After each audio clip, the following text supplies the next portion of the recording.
if there's one thing I could say to the nurses listening, I would say that take yourself seriously. It doesn't mean you're not going to get things wrong. Over time, you develop instincts, you know how to do the job. Take that seriously because that's the best way to serve your patients. And you've earned that. You deserve that. I gotta go. I've been working, told them please don't hit my phone. I'm in my zone, bruh, just leave me alone. Was on the road, but I swear I'm coming home. Now the drinks on me, I think we need a toast. See, I did it for me. Now my old friends calling, told them nothing's for free. Told me time is money, dog, swear I paid all my fees. I was starving for this game, now my family can eat. Hey everyone, welcome to the Cup of Nurses podcast, here with your hosts Peter and Matt. We are nurses on a mission to change the world, one conversation at a time. So let's jump right into it. But before that, if you find value in the show and want to join us on this mission, please share and review the show. It would mean absolutely everything to us. cupofnurses.com for all info, updates, and all our merch releases. For our lifestyle podcast, check out wearefrontlinewarriors.com. Thank y'all for tuning in. Let me introduce you to our guest, Theresa Brown. Theresa Brown is an author of New York Times bestseller, The Shift. She earned a PhD in English from the University of Chicago before pursuing her career in nursing. She now lectures on issues related to nursing, healthcare, and end of life. Her new book titled Healing is out now, where she tells a powerful story about her healthcare experience after her breast cancer diagnosis. Thank you, Theresa, so much for being here. Thank you for your time. You have a long history in academia. What made you switch from academia to pursue nursing field? What made you switch? What made you interested in nursing in the first place? Yeah, this is what I always call the $1 million question, because most people act like you'd have to give me $1 million to quit teaching English in college to become a nurse. So the true story is I grew up in Southern Missouri. My dad was a professor and he's retired now, but it just seemed like a great life to me. You get to mold young minds and live in the world of knowledge and ideas. And I thought that seemed great. And so I got my PhD in English and was teaching at Tufts. And it turned out his dream job was not really my dream job. Like I liked it fine. I think I was good enough at it, but it didn't have that spark, that fire that I wanted. And so then I thought, wow, I spent 6 years getting a PhD. And now again, I have to decide, what do I want to be when I grow up? And in the middle of that, I had my kids and found this whole different part of myself that liked taking care of people and mixing it up and also learning about medical things, because my second pregnancy was twins. And so I learned a lot about pregnancy and what can go on with twins. And essentially I was telling a friend who's a nurse about all this and, how do you find a job that's like this? And she said, well, you could be a nurse. And I thought, really? Wow, I didn't know that, because I had this very, I'll just call it stupid idea of who becomes a nurse. And it has to be someone who bandaged their dolls and, read biographies of Florence Nightingale and Clara Barton. And I didn't do any of that, but it turns out those are not, as you know, the actual requirements. So I found out about accelerated nursing programs, and literally within a month, I was taking chemistry, because now I had to go back to school and do the science classes that I hadn't taken so that I could get admitted to a nursing program. Yeah, because if you really think about it, teaching and nursing isn't too far removed. We, as teachers, you care about your students. As nurses, you care about your patients. You're always giving education. You're always giving care. So it's not the most craziest switch you could have done. And I like that you entered nursing after you got your PhD and did all that in English, because a lot of times we think of nursing as something you have to enter in when you're really young, when you're fresh out of school. You go to college to be a nurse, and then when you're out, you're in your 20s and you start your nursing career that way. And Matt and I get many questions from people in like their 30s, 40s that are asking, hey, should I go back into nursing? We're like, yeah, why would you not want to go back? Why would you not go into nursing? There's no like age limit, or there's no like requirements beyond you just wanting to be one yourself. So what made you switch to oncology and like palliative care? Because you have quite extensive history with that as well. Yeah, and I want to go back to what you said about older, people in their 30s and 40s reaching out, because when my first book, Critical Care, came out, it's about my first year of being a nurse. And people emailed me, hey, I used to be a dancer. I was on Wall Street. I was a professor like you. And now I'm going back to nursing, and reading your book made me feel like I'm not so crazy. So that was great to feel like there was a whole group of us who, at some point in our adult lives felt like I want a job that has more meaning for me personally, not that being a professor doesn't have meaning, but just I wanted something that was more personal. The stakes were higher, that was more hands-on. And it's great to know those people are out there. But what led me into oncology, I think, well, there's a lot of cancer in my mother's family. And so I'd always been fascinated by oncology and kind of afraid of it. And then I realized it's such a cool patient population to work with, even though it can be very sad. I will not deny that, but cancer can be a systemic disease. You really have to be on your toes as an oncology nurse, and always trying to stay a step ahead of either what the disease might be doing or what the treatment might be doing. And so I like that. I knew there would always be a lot to learn. But the truth is, I didn't fully realize why I went into oncology until a few years after I'd started. And I write about this in Healing, my new book that came out, that my mom was diagnosed with hairy cell leukemia. And about 10 years after her diagnosis, she got treated. She's fully in remission. And people should know, if you don't, this is not an acute leukemia. It's chronic. It's rare. Most people die with it, not of it. So it is not at all like the acute leukemics I was taking care of. But I had kind of put that whole fact in a box away in my brain somewhere. And about 3 years after I'd been in oncology nursing, suddenly it came out. And I thought, oh, now I really get it. Now I really get this impulse to give back, essentially, to what had saved my mother's life. I was going to say, so when you wrote your first book, Critical Care, what was your biggest takeaway being an oncology nurse, as far as the workload, the experiences, the patients, the emotions that you had to process with it all? I think really, and it's part of why I wrote the book, that nursing school just does not prepare you for the reality of being a nurse, for how chaotic the environment is, how random it can seem, how there are all these conflicting rules about things that seem the same. I mean, one of the things I write about is one of my first patient deaths. The death certificate has to be filled out in blue pen. And I understand that it's so that you can tell the original document from a copy, but nobody explains that. It has to be filled out in blue pen. So I thought, well, what happens if we fill it out in black pen? Like, is the person not dead? Does their death not get registered? And there's so many bizarre things like that there is an explanation for them, but you don't learn it at the time. And so what I would really like is if schools of nursing would do better to prepare students for the reality of the modern healthcare environment, which is that it's, as I said, chaotic, unpredictable.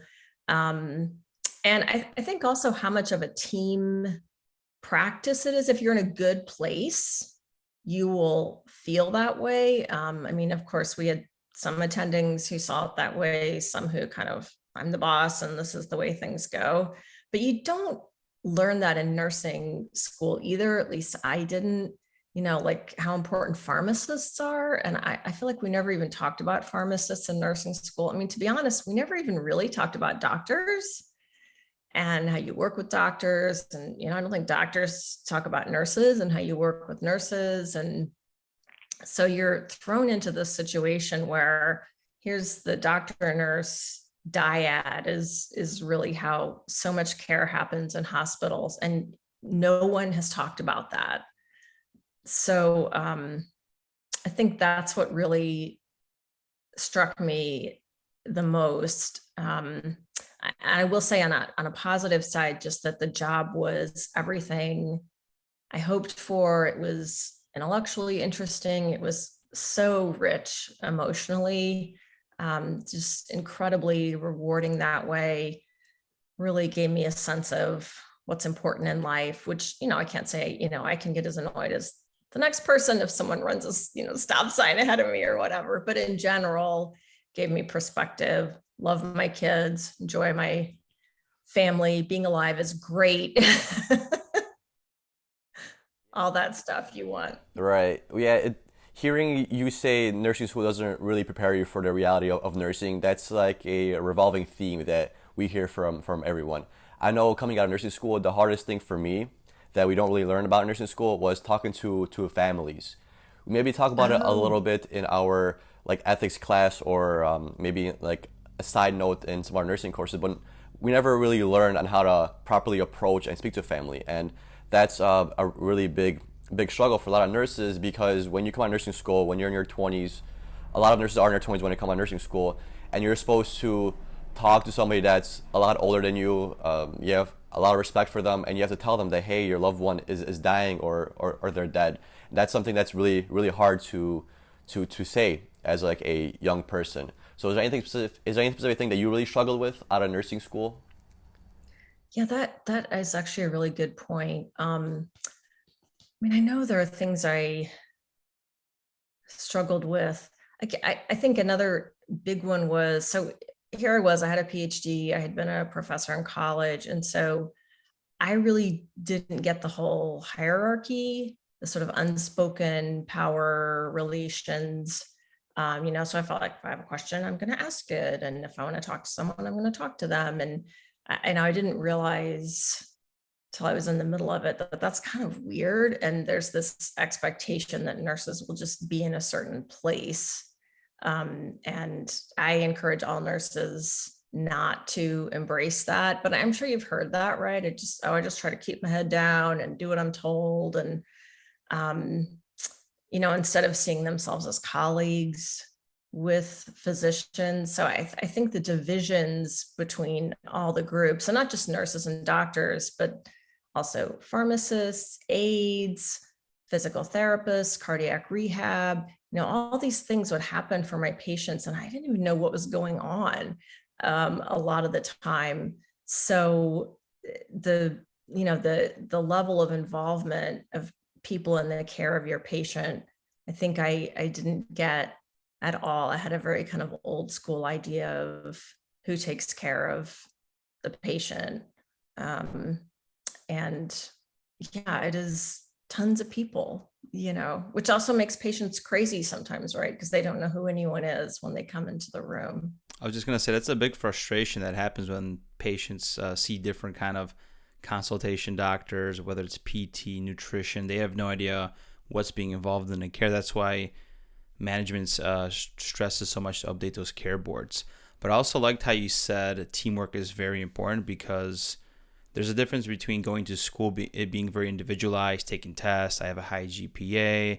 I'm doing really good in school, and the teamwork is not really seen there as much, versus being a team player in the hospital. It's life and death. You need to do it. As far as working in states outside of California, you need to have your lunch buddy to watch your patients while you go have a quick snack, because there's no break nurses. And I could just imagine with oncology, there's so much more things being involved as far as emotions and the death. And sometimes it's not always a positive experience. And being in oncology, I know a few times I floated there, you have 3-4 patients versus some of them being discharged. One of them is just hearing a diagnosis. One of them is waiting for a bone biopsy. So they're worried and they're anxious, and there's so much going on. So when you got into oncology and end-of-life care, how did you process your emotions, or what are some tips that someone could use to process their emotions properly being a nurse? That's a really important question. And one thing I did was I learned to ride the wave of grief, just to acknowledge it, live with it.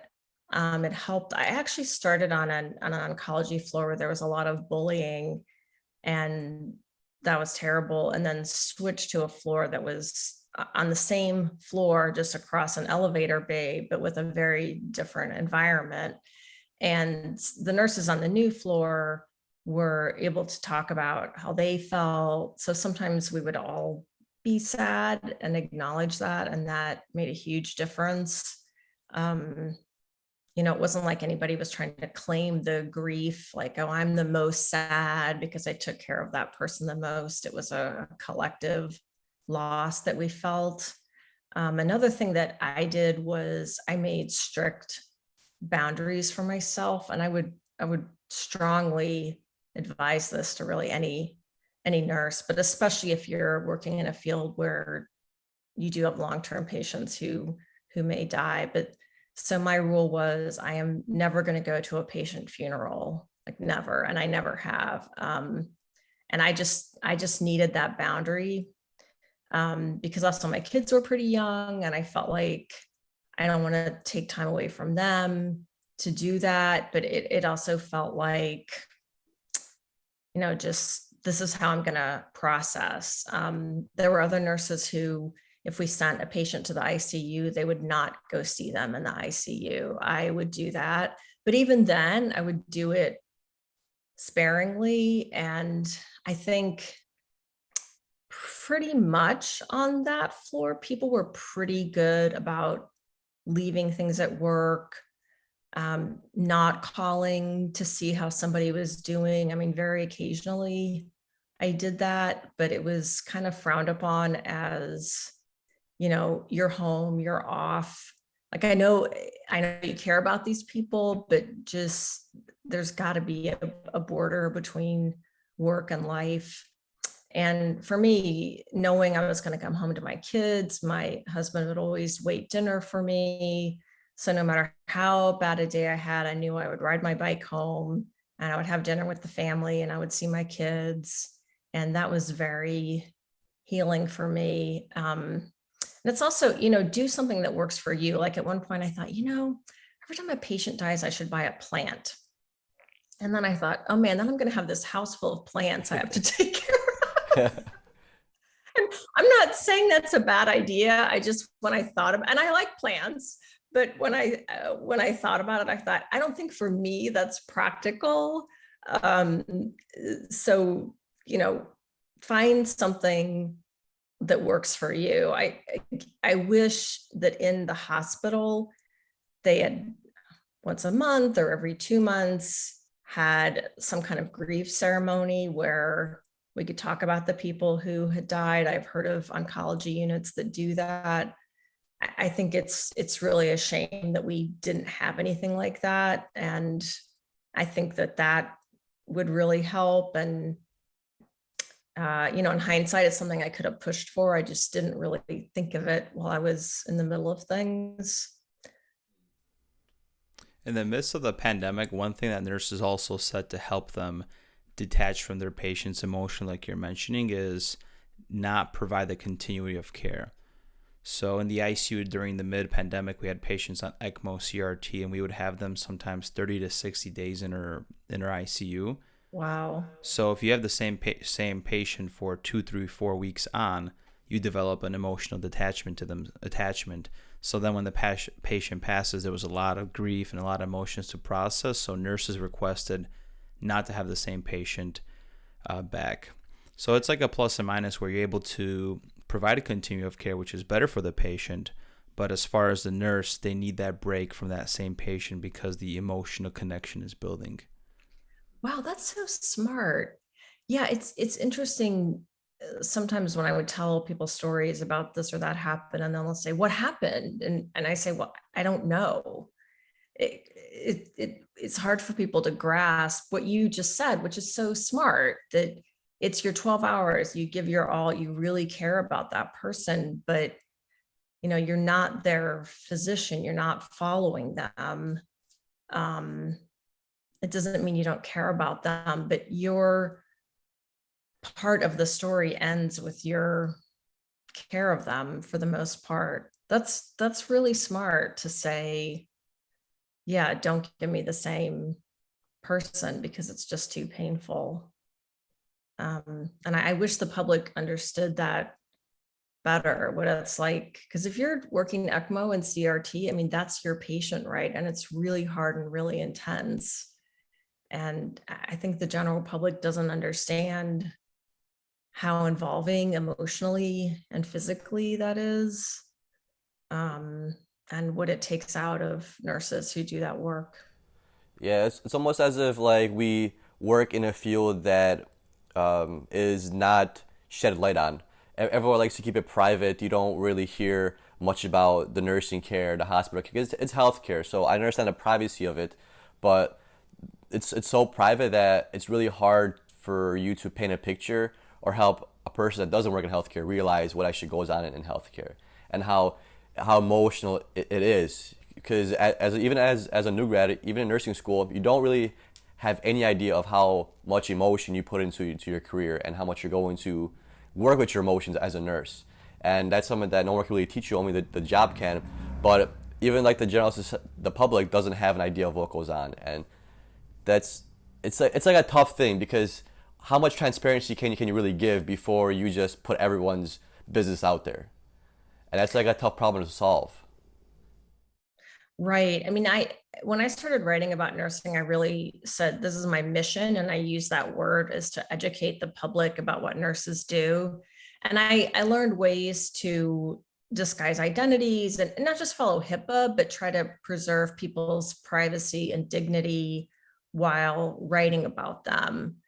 And once I figured out how to do that, it's not really that hard. But there were times when nurses confronted me and said, in academic settings, I should say, to be fair, it wasn't working nurses, but how can you do this? You're invading the patient's privacy. And I said, well, if I'm not doing this, there's so few voices saying this is what the work is really like. I mean, I hear you, but I'm working very hard to show the patients I write about absolute respect. And I think it's important for people to really know what we do. And there was a recent study that came out before the pandemic that said nurses are sources for journalists 4% of the time. Well, actually, it was 2%. It was 4% when the study was first done a couple of decades ago.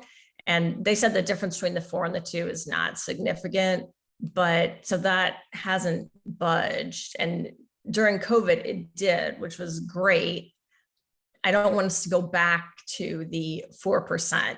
Let's go back to pretending that healthcare is just about doctors and all these sort of secondary people who don't do that much. So I'm with you. I'm trying to show people what we do and how important it is. It's hard to get that message out. And Theresa, you have such a rich experience because you also became the patient at one point. So how was that experience in your life? Yeah, that was hard in a way that I didn't expect. I mean, okay, yes, I was diagnosed with breast cancer in fall of 2017. Of course, that was hard. Scary, terrifying, everything that goes with a cancer diagnosis. But what I wasn't prepared for was I thought that I would feel like, oh, this system's got my back. They can hold this for me. They'll help me. And going to a place that was called a cancer center, but there was nothing coordinated about the care. And one of the first examples I give in Healing, the book, is, so I was called back to a mammogram, and I was in a study that had ultrasound with mammography. On the ultrasound, the radiologist said, oh, I see a mass. Terrible, terrible moment. I would not wish on anyone. And yet it happens all the time. And then they wanted another mammogram. She talked to me, she showed me the imaging, and she said, you won't leave today without a biopsy. So all nurses listening know a scan is never 100%. You need to look at the tumor under a microscope to know whether or not it actually is cancer. So I thought, okay, great, they've got this. And then I went and sat down where I was supposed to wait to schedule a biopsy. And I had tear tracks on my face. I was hunched over. It really was the worst day of my life. And no one came. And finally a receptionist came by and said, oh, she leaves at 3. You just missed her. And I wanted to hurt that person. I got so angry. And, it wasn't just, oh, no, I don't get my biopsy scheduled. It was that feeling of nobody's looking out for me. No one told the scheduler that someone's going to be coming who needs an appointment, or maybe they told her and she decided to leave anyway. Who knows what happened? But there wasn't a structure in place. The other receptionist didn't say, I'm not really good at this, but I'll try, or give me all your details. I'll give her a message. She'll call you when she gets in tomorrow. She gets in at 8. There was nothing, just you just missed her. And it felt so dismissive. And I was not prepared for that. And things like that kept happening. And this was my small, slow growing stage 1 breast cancer, right? Still terrifying. But the point is, they were so casual. And yet to me, it was terrifying. And, I felt like, come on, this is easy to get right, and yet they didn't get it right. And suddenly all those glitches in the system I'd seen as a nurse, I'm sure you guys have seen them. And I always thought, well, but I care so much, and everyone I work with cares so much, we make up for all those glitches. And suddenly I saw, no, we don't. And I realized, and it was painful, that as a nurse, I thought I tried so hard and I was empathic, but I hadn't always seen my patients as human beings. I hadn't fully grasped what they were going through. That's very interesting because, like you said, there's some like a kind of gap in healthcare that you've noticed. I went to the hospital before as well. I had a surgery a couple years ago, and I noticed the faults in the system as well, and are the same faults as basically as you just pointed out as well. My biggest issue was a lot of miscommunication going on between healthcare workers, and I felt I wasn't getting fully listened to when I went to the hospital. I kept trying to tell them kind of what was going on and how to better assess the situation, because I told them I had some experience as a nurse, so I kind of have an idea of what's going on internally with me, and people just kind of kept doing it their own way, and it was very frustrating. And then ever since then, I kind of realized to change my practice as well as a nurse and kind of be more listen more actively to my patient, because sometimes we just get caught up in the act of nursing and you're just doing your routine, and you do talk to your patient, you ask them what's going on, but sometimes you're just busy and you don't really listen to them, and they tell you a lot of good information about what's going on about their life. Sometimes we're just in that routine just trying to get stuff done that we don't really listen. And I find listening to be very, very valuable, even though you might have a patient that isn't the best communicator. It's still very, very valuable. Is there anything that you've noticed in oncology or your nursing practice that patients really needed? Because for me, recently I had a patient. I was actually floated to oncology. I just sat down my patient and I talked to her, and she was very happy and surprised, because she told me that she was in a hospital for these past couple weeks and nobody sat down to have a conversation with her. Everyone would just come in and just assess her, do their business. Even the physicians would come in and just look at her as just this piece of medicine, you could say, that they're just trying to treat, but nobody actually talked to her. So is there anything that you noticed from your practice that patients really needed or really wanted from nurses that you maybe changed up or just kind of tell people to improve on? Yeah, that's a really good question. And I think listening in all contexts and listening to people talking about their symptoms. So I had a patient once who'd gotten terrible mouth sores from chemotherapy, which happens. And that day I came in and I got her a PCA, a pain pump. And later it was one of those days where they had a coffee break and they put out cookies, and she brought me some cookies and she said, "Thank you for listening to me. Nobody was listening to me." And, I did that. Oh, of course, it's my job. And she looked me right in the eye and she said, "No, really." And it really struck me. And I thought, wow, how could everybody be missing that she wasn't eating? you know, like, I mean, she hadn't been my patient before, but she wasn't eating. She was in this incredible amount of pain. And I don't know how everybody missed that. And I remember another time, this is at a patient whose oxygen, pulse ox level was 91, 92, which can also be effective disease. This is not someone with COPD or, a normally low level like that they'd adapted to. And that was trying to get the intern and the resident to take it seriously. And they were just like, yeah. And then finally the fellow came to me and she said, here, this is a problem. Here's what's going on. I'm just going to talk to you because I don't think the intern and the resident get what's happening, which, like that never happens. Right. And, but it really showed me in both those instances, the importance of taking the patient seriously, but also taking yourself seriously, right? As a nurse. And if there's one thing I could say to the nurses listening, I would say that take yourself seriously. It doesn't mean you're not going to get things wrong, but over time you develop instincts, how to do the job. Take that seriously because that's the best way to serve your patients. And you've earned that, you deserve that. Both of you guys brought up great points where communication, miscommunication, and coordination hasn't been facilitated in healthcare. And that's everything from outpatient to inpatient. And even in my experiences in the ICU, where the nurse has to facilitate communication between the nephrologist and the cardiologist because they're not even communicating when you have a critically ill patient.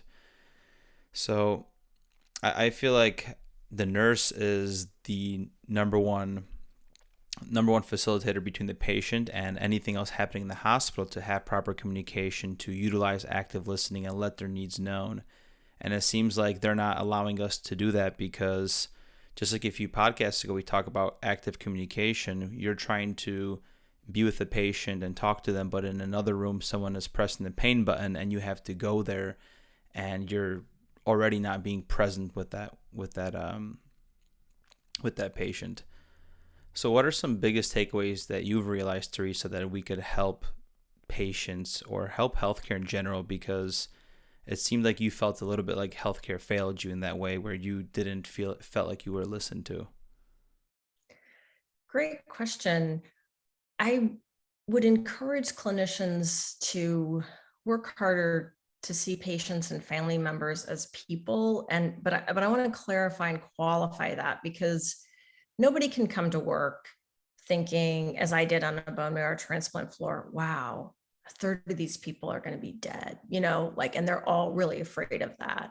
Or you and ICU, right? You can't show up thinking, wow, everyone here is afraid for their life. I mean, it's too much of an emotional burden.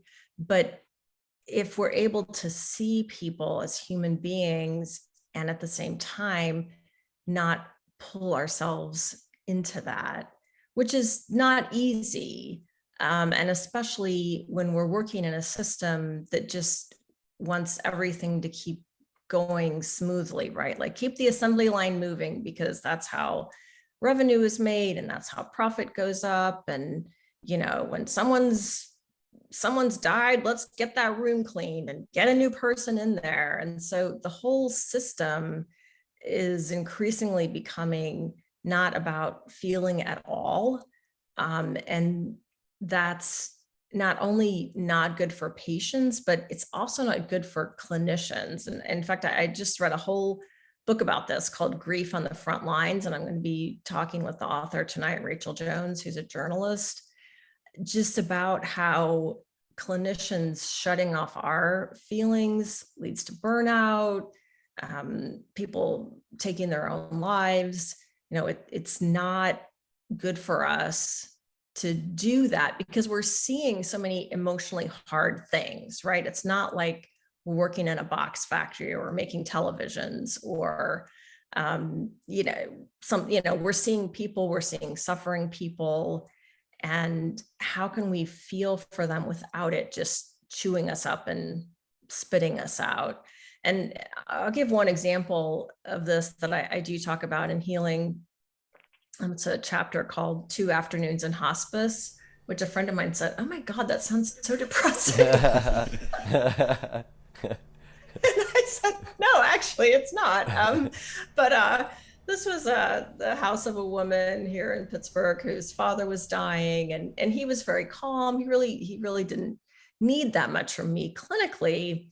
But this was, I'd come back to work after my diagnosis and my treatment, and 2 days in a row I saw him, and I ended up sitting in a chair next to her in front of a window. It was spring. There was a breeze coming in, and she and I just talked, and we talked about her kids, and she wanted to know about my kids, and why they live in the house they live in, and what her husband's job was. And before I had been diagnosed, I would have felt like that was such a waste of time. Like, why did I do that? There's so many more important things I could have been doing, right?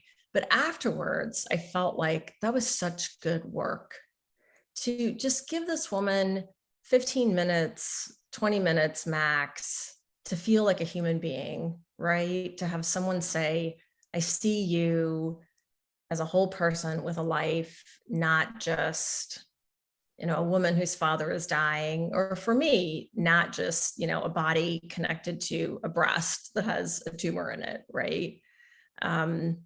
And so that would really be my takeaway, as you both have said, the listening in whatever capacity you can do that. And I know the system makes it hard. This is not about me telling people you should go above and beyond every single day. That's not it. I recognize how hard it is, but in whatever way you can do that, it will be good for your patients, and it will probably also be good for you. Mm-hmm. So do you have any good ideas on how to fix these healthcare flaws? For me, a really big obvious one would be staffing. I really noticed that, for example, my last shift, I was on an oncology floor and I was talking to my patient, and we were short-staffed, and the charge comes in and says, "Hey, you gotta take your break," while I'm in like the middle of a conversation with a patient. Like, I understand why she did that, because if we didn't take a break at a certain time, then it delays everybody. But then I was having a good conversation with the patient, and I kind of saw the patient's face, like it changed, right? And it felt kind of weird. So staffing is one of the big issues in healthcare that we face, and we've always faced, and it's one of those things that I feel like is going to be last to ever get fixed. So do you have any other ideas that maybe you thought about implementing or seen somewhere around or heard that maybe we could change some aspect of healthcare just to make it flow a little better or just be more patient-centered? Yeah, staffing is great and super important. Also, flexibility. It just drove me nuts that we had some charge nurses that would actually pitch in and take admissions. Like, they would do all the work to get an admission settled and then give the admission to another nurse. Some spent their whole shift walking the halls with a clipboard. I don't know what they were doing. So that kind of makes me crazy that, there's just not a sense of, we're all here, we all need to pitch in, we all need to make this work. If someone calls off, there needs to be a float pool that's robust enough that it's not just that every nurse gets one more patient and that's the way it is, and you don't get paid anymore, and all that stuff. So flexibility. But also, what I found is it doesn't take a lot of work to make a system more compassionate. And I write about in healing where I got my radiation treatments, because they were so kind there. And it was old-fashioned stuff. They were very clear about the expectations. They showed me a video of what my treatment would be like. They told me in detail how to take care of my skin. The text said, "We know you don't want to be here, so we have to be extra nice." And it just seemed like somebody at the top had decided, we want this to be a good place for patients. So, the example I love telling is, now where I go, they have one of those systems where you're supposed to check in by putting your index finger on the pad, and then it pulls up your name, and half the time it doesn't work. And one day I forgot to do that, even though I'd been doing it every day, but I went to the receptionist, said, oh, I forgot to check in. And she said, oh, that's fine. I'll just do it here. And I've been so many other offices in this healthcare system where they, check in over there. I mean, and they're just rude from the get-go. And I understand that that's because they're under a lot of pressure. I don't think these are bad people. But if more effort from leadership could be put into, hey, let's be clear, let's be friendly, but also then they need to stop writing people for stuff that maybe is not quite as important, maybe important for paperwork or billing, but it's not important for how patients do. That's a big ask, I know, but that's my dream. I think systems can make money and be kind. I don't think those are mutually exclusive. So that was a very long answer. I have a lot of ideas. That's good. we need all those ideas. I think genuinely nurses come in for the right reasons into healthcare. They are compassionate. They love doing what they're doing as far as teaching patients, seeing the progression, and being there for them. And it seems like we get put into the system out of nursing school, not knowing what to expect because we're too focused on care plans, and the system just drains our soul. And what I mean by this drains is just the workload.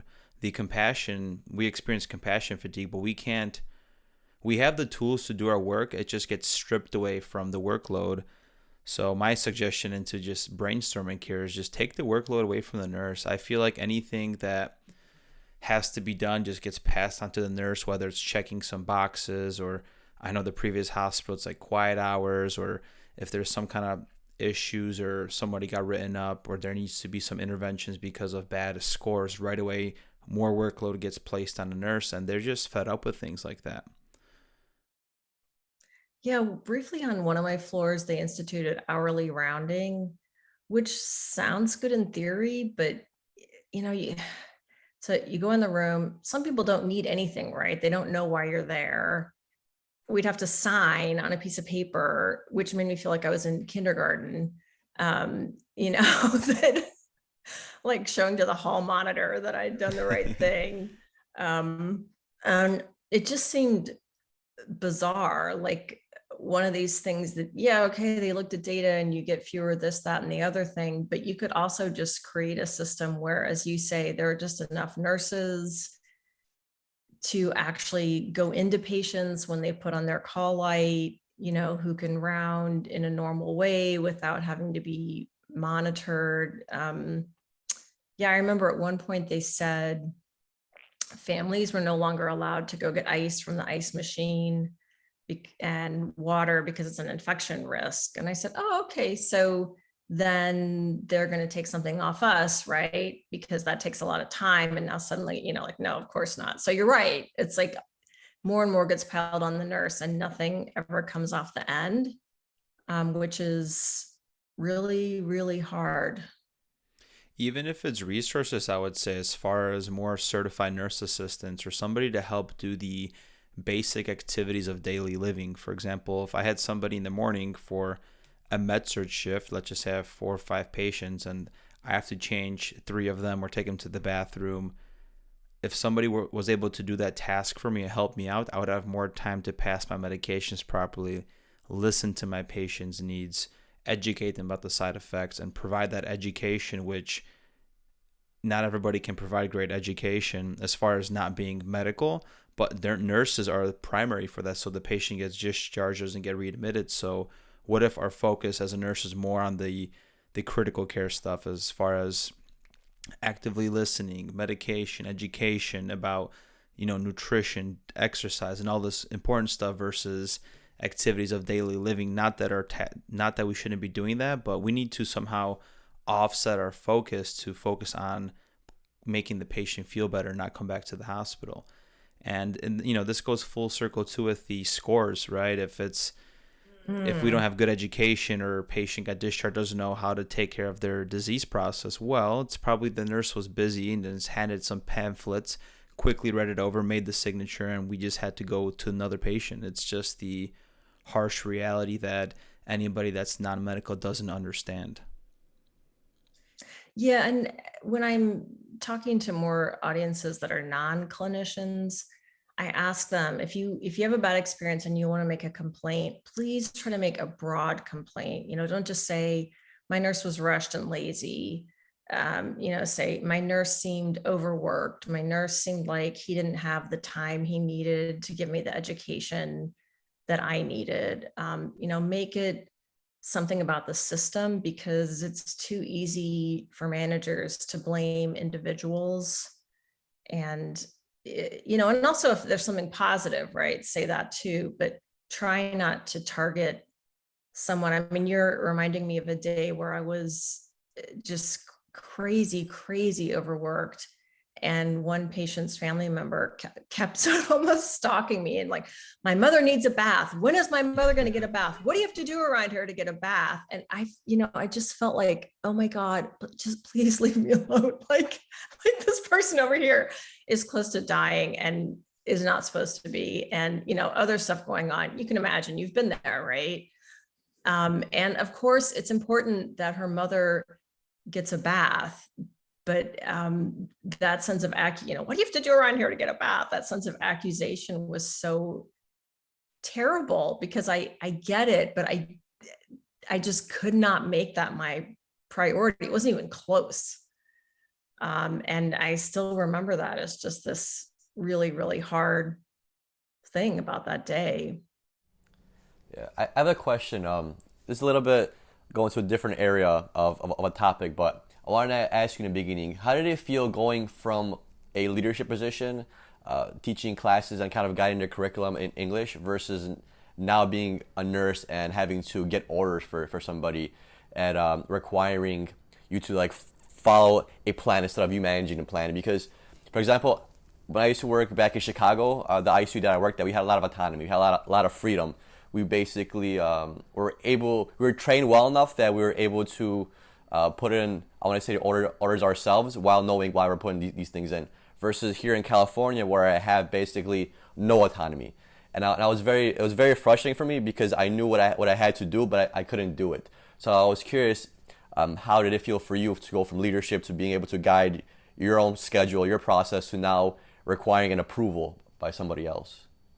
That's a really good question. And I think it didn't bother me as much as it might have, but we weren't supposed to put in verbal orders, but I would just do it all the time anyway, because I felt like I'm not going to make my patient wait for pain medicine or whatever. Yeah, but I share your frustration with not being able to work from standing orders. And then it's interesting doing hospice, home hospice, you are so autonomous. I mean, it's just you. And there are nurses who say they would never go back to hospital nursing because they would never give up that autonomy. And I did really like that, because the doctor will, what do you think? What do you think we should do? Well, I think we should take this person off steroids, because since she started, she can't sleep and she's really irritable. Okay, great, do it, just, and it was much more of a collegial give and take kind of relationship with the doctors, rather than here's what's happening and I'm giving the orders. But I also, my nursing school at least strongly emphasized that, you're the final check on all medication orders. So even the physician orders, I felt like my role was, to make sure, is this right? Does it make sense? So that gave me some autonomy. But yeah, it's bizarre how they don't want nurses to work from standing orders, and Centers for Medicare and Medicaid doesn't want that either. They don't like standing orders. I had to call a code on a patient once because we were mostly a teaching hospital, but then we had one private oncology practice, couldn't get a hold of any of the doctors to get a verbal. I'd given a patient blood and she was having a reaction. So all I needed was an order of Solumedrol, and there was nobody who could give it to me. And I ended up having to call a code and, just explain to the intensivist. And I said, all I needed was a doctor. I just needed some Solumedrol. That's such a ridiculous use of resources, right? But we're not trusted to make those decisions. So Interesting take. And I hope as we transition, just as CRNAs need doctorates now and you need masters to go into management, hopefully we as nurses can evolve a little bit too as far as our role and our responsibilities in the hospital. So this is one last question that we like to ask all of our guests. So if you had the opportunity to have a cup of coffee with anybody one last time, dead or alive, who would it be and why?